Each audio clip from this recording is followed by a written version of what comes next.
Do you remember the story? The contest would be simple. The God that answered by fire would be proven true. 450 prophets on one side, Elijah on the other.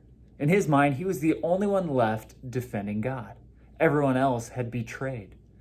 The prophets of Baal spent hours but did nothing. Elijah spends more time mocking those prophets than he does trying to make God hear him. It was a simple prayer, and the fire of the Lord fell. It was a victory for sure.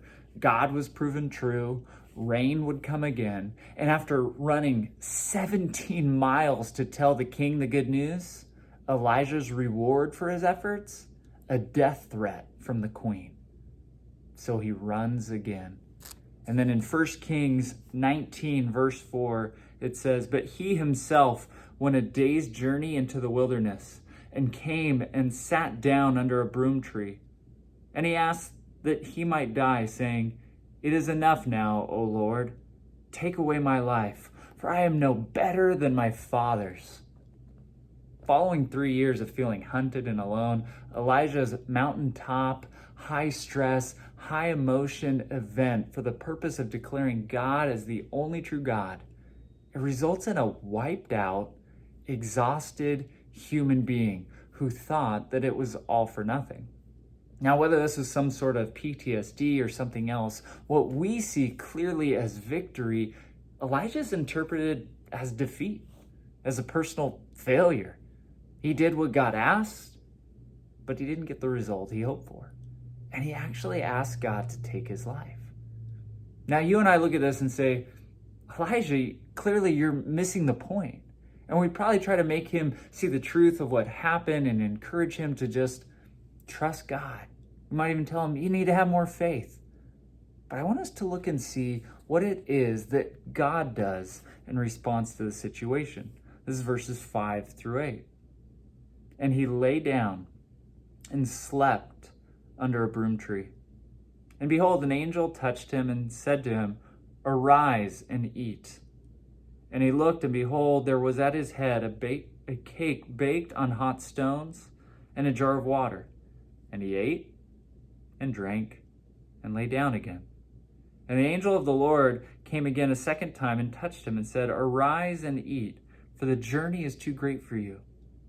And he arose and ate and drank and went in the strength of that food 40 days and 40 nights to Horeb, the mount of God." God let him sleep. Then he made sure he had food, and then let him sleep, and then had him eat again. God didn't pester him. He didn't lecture him. He didn't critique him.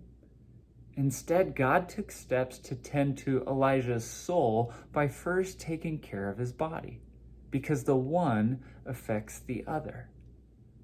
As famous preacher Charles Spurgeon once said, himself a sufferer of lifelong depression, he said, "A mouthful of sea air or a stiff walk in the wind's face would not give grace directly to the soul, but it would yield oxygen to the body, which is next best."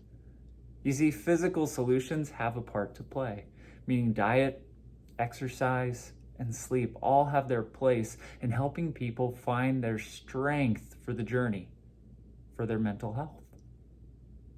So I want to ask you today, are you feeling overwhelmed? Anxiety is an all-time high right now, both for those who regularly suffer and for those who don't. So maybe consider this.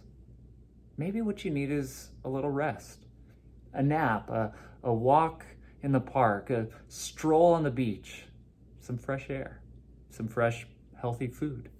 Because God works through physical means to provide care. It's not the only way. But in this time of anxiety, maybe taking a step outside or getting a little food and a little sleep is at least a good start.